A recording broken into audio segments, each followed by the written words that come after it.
บายดีทุกคนวันนี้เฮามาอยู่ที่หน้าของตูก้อนนะพี่น้องแล้วก็อยู่ที่บอนจอดรถเพิ่นพี่น้องวันนี้มาอัปเดตบอนจอดรถของตูก้อนเมื่อวานนี้พายุเข้านะพี่น้องพายุเข้าก็เลยว่าเฮ็ดให้อันบอนจอดรถนะพี่น้องเนาะของเพิ่นถูกลมพายุพัดเบิดแล้วพี่น้องไปเบิดละนะไปเบิดละเดี๋ยวสิให้เบิ่งอันอยู่ในนี่พี่น้องเนาะบรรยากาศอยู่ในอันบอลจอดรถไปแล้วพี่น้องไปไปเลยพี่น้องนะเดี๋ยวใช้เบอร์กันทุกคนนี่เนาะทุกคนคือว่าไปไปแล้วตอนนี้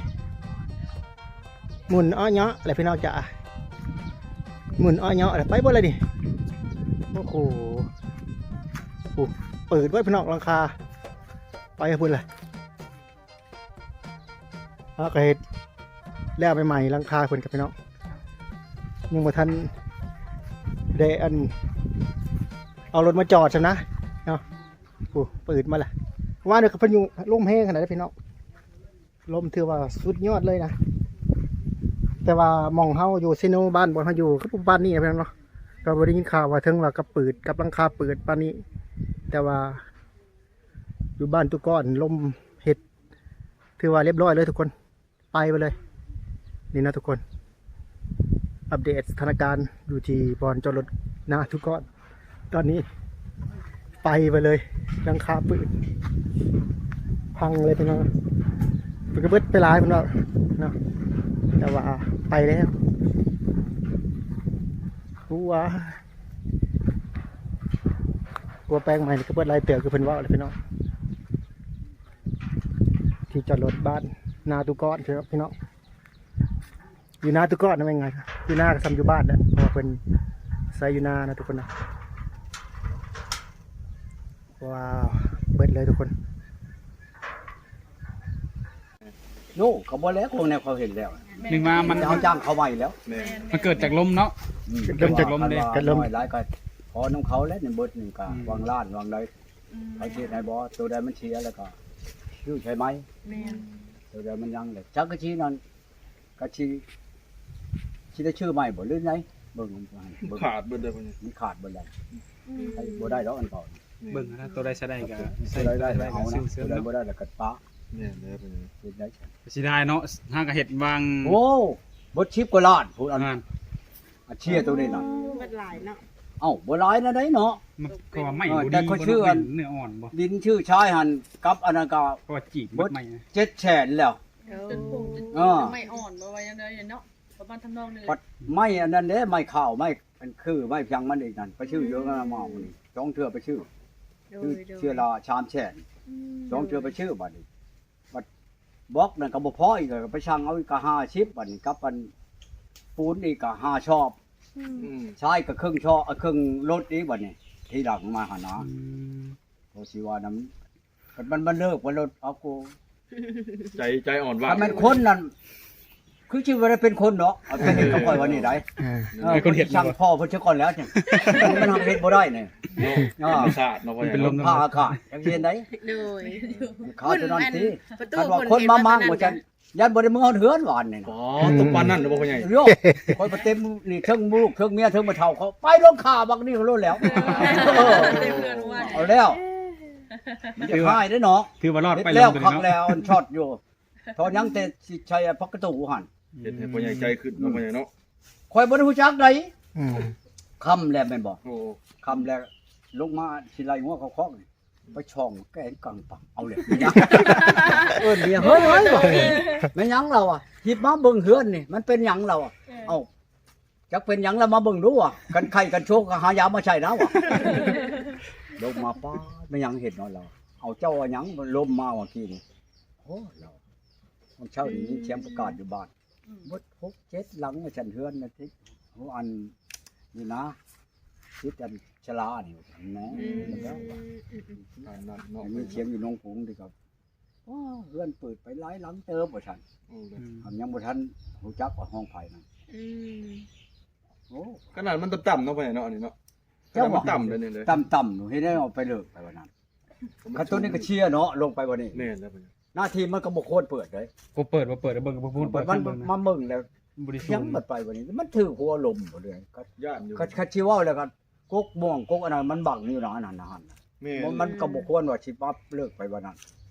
ข่อยแล้วมาเบิ่งเอาแล้วข่อยว่ามันเป็นได้วันนี้อันนี้มาเบิ่งโอ้ยบ่ได้ แม่นแปลกนะ จังว่าตามเห็นวันนี้เด้อมันอยากเป็นเงินบ่ ไปพ่อใหญ่ไปนั่งก่อนไปพ่อใหญ่ไป ไปเป็นนั่งเป็นนั่ง เดี๋ยวเพิ่นเลือดที่ลงขาได้ บ่ว่าแต่ผู้ใหญ่ เลือดนี่คือ3 บาท เดี๋ยวปกติเลยเนาะโอ้ ของผู้ชาวคนอื่นเลยยืมคนยิวให้พี่น้อง ยืมส่ง เขาบ่เอาชาวนางมานำ สาวนางเขาจะมาจากไหนตัวก่อนมีเมียอะไรเขาวะเอ้า ข่อยเอาฮอด6คนผมข่อยเอาผ่านมาจักคนเลยเจ้า ว่าไปชี้แล้วเมียที่น้อยใจคนน่ะ ฮะแล้วบ่น้อยได้ไง บ่น้อยบ่ แต่บ่ มีนายนี่ใจใหญ่คือหยัง ใจใหญ่บ่ แต่ว่าคนผ่านมาเนี่ยบ่แพ้นายนี่ใจใหญ่กว่าผม บ่เบิ่งจะก็คือ ข่อย เลย ขับรถแล้วคันแขวเราโอ้ยเราเอาไว้เป็นหยังเรา เจ้าขับบ่ทันใจเราบ่ แล้วอยากเจ้าพาลมมันเล่าขับ ขับบ่ล่ะ ฮะ เออมันอยู่อย่างหัวเนาะ เอาแล้วขับ แต่ที่นี่มันน้อยแล้ว สุดท้ายนะคือเราขับเลย มาดู เราขับดีว่าพ่อใหญ่เราบ่ได้งอกแงกแล้วว่ะลูกดินทรายกับสัตว์ลูกๆแล้วบ่ เราอ่ะ งูแล้วเนาะ มันชำรุดนี่เราอ่ะเจ้าเราเป็นเนาะ ขออนุญาตเด้อ เป็ เพิ่น นเนาะ คอยขับรถคนรถใหญ่ได้เราอ่ะคอยไปทำงานอยู่น้ำเท่าแก่ใหญ่ โอ้ คอยขับแต่ละรถอันเพิ่นว่าไปชื่อนั่นชื่อนี่ช่างนั่นช่างนี่คอยไปเอารถเรา สู้บ่สู้แล้วแล้ว เจ้าเป็นผู้อ่านนอจังคอยสิค้าหยังเราอ่ะคงมีผู้บอกคอยใครอยู่ดอกคันเอาคันว่าพาล่มพาหยังนั่นคันตายรถนั่นกระยาดอกอดยันมันเจ็บเลยคนนี้ลำคาญ เจ็บก็ แม่น เป็นลำคาญดีกว่าเอามันตายเลยเด้อว่าคันมันสิตายดีก็ดี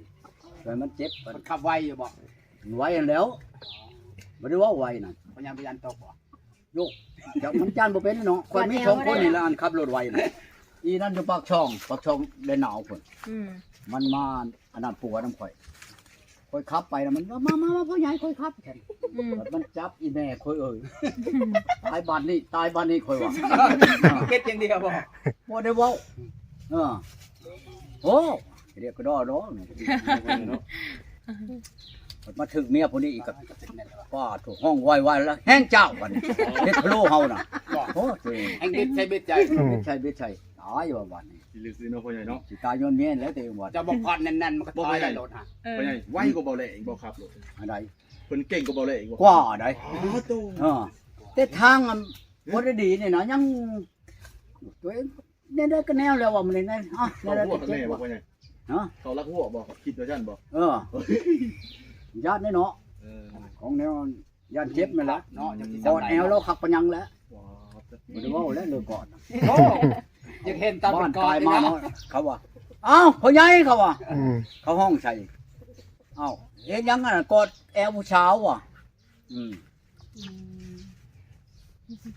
เขาไปตลาดเขาว่า พระเจ้าบ่ฮู้ว่าเป็นเมียบ่พระเจ้าถามผู้สาวนะ ทางไหน ผมถามว่าผู้สาวเพิ่นบ่ฮู้ว่าเป็นเมียล่ะบ่ เขาว่าลูกใช่หรือ โอ้ เปล่า มันเห็นบ่ เขาไปชื่อนี่ มัน โอ้ เห็น บ่ บ่ ลูกบ่ ลูกบ่เอาบ่เขาเอาลูกเล่นเราอ่ะเราเองเราเอาเมียคอยเป็นเมียเราได้ป่ะจ๊ะ เราว่าเองแหละ เราเอาเองเราแล้ว โอ้ อืม คอยเป็นเมียเราเอาเมียกันนี้แล้วเขาว่าลูกเราบ่เป็นลูกได้เราเมียเราเมียเรา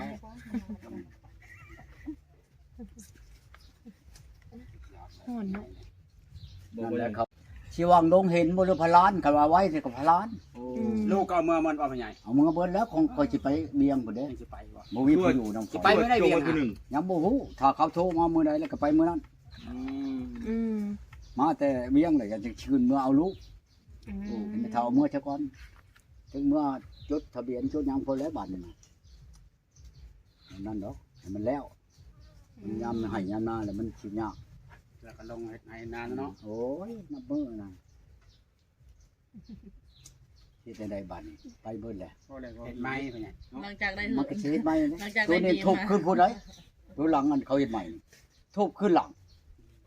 ตัวนี้คว่ำลงหลุม โอ้ สิเจ้านอนแล้วบ่พ่อใหญ่ ฮะ สิเจ้านอนแล้วบ่พะโยมานี่ นอนได้แต่เว้นนั่น กังเวล 4 โมงมันเฮ็ดวานนี่4 โมงได้นี่เลย เมื่อคืนนี้พากันนอนได้แล้วสัก มึงคอยอยู่พี่เบิด เออ คอยบ้านลงมานี่กับบ้านไหลงวดสิเข้าคอกเดียวบังลูกอัน ปึ้งอยู่ติ เ งัวมันเข้าไปหันอ่อนนี่น่ะ เขาไปเรื่องมันงัวมาเฮ็ดเฮือนใครไปเลย เดี๋ยวห้องเมียนี่เฮ้ยลงมานี่ว่ะเฮ็ดหยังมาเบิ่งเฮือนนี่มันเป็นหยังเราจักแล้วมาเบิ่งก่อนมาเบิ่งแหมเรามันเป็นหยัง ปกติในรังตัวนี้เนาะอย่าไปเนาะมันเป็นเหินไหมสูงแน่ ตัวใด นี่เด้ อันนี้บ่ได้ติ่งเลยนี่ใช่ม้อยอยู่ บัดนี้บ่ไป ตัวนี้เป็นอะไร ดินบอกไปก่อน อันใหม่มันซื้ออันเก่าได้เนาะ ตัวนี้อันประตูเมียนก็นอนอยู่ในๆหั่นมันไปใช้ดอกชูไปเฒ่าจนก็นอนกองอยู่นอนหั่นไผนั่นคืนนี่ผู้ที่8 โมงจะมา ไปดับ ไปดับ ไผดับ มันตื่นแล้วเนาะ โอ้ยบ่ เพ ได้ ราะ ว่า ว่า มื รั ด กไผฮักเนี่ยเนาะ สายอันตัวนี้ลงไปเฮือนน้อยน่ะก็ขาด คือลมเนาะ ติดต่ออีกบ่แลน ธรรมชาติทำลาย ตัวเลยจะ แดงมันไล่ล้านเติบแล้วนอนตูก่อน โว้หักสิขอว่าน้องเขาเอาให้เขาวาง3 ล้านนะโอ้ให้เขาเฮ็ดตัวแปลงคืนของเขา3 ล้านให้เขาอยู่ดอกนี่ได้มาบื้อนี่สิโทรให้เขามาหลอน ให้ชาวไม้เนี่ยใหญ่มันอยู่มันมีบอล บ่คันข้าวใหม่ก็กันเฮาเล็กเป็นได้หยังใช้บ่ลองหยังเขาให้จุดเดียวก็สิบ่นั่นดอก สำหรับคลิปนี้ก็จะประมาณนี้ทุกคนเฮามาพาทุกคนมาอัปเดตบ่อนจอดรถตุกก้อนเนาะได้ยินว่ามันปืดเขาจริงๆเขาก็พูดว่ามันปืดมันไปเนาะเพอเขาบ่ทันมากับมาเข้าบะแหล่ก็มาตอนนั้นเว้นพูดพี่น้องฝนตกตอนประมาณ4-5 โมงแรงเฮาก็มาเห็นมื้อนี้แหล้วเนาะไปบ่แล้วเนาะทุกคนจะได้ก็เป็นกำลังใจให้ทุกคนเนาะให้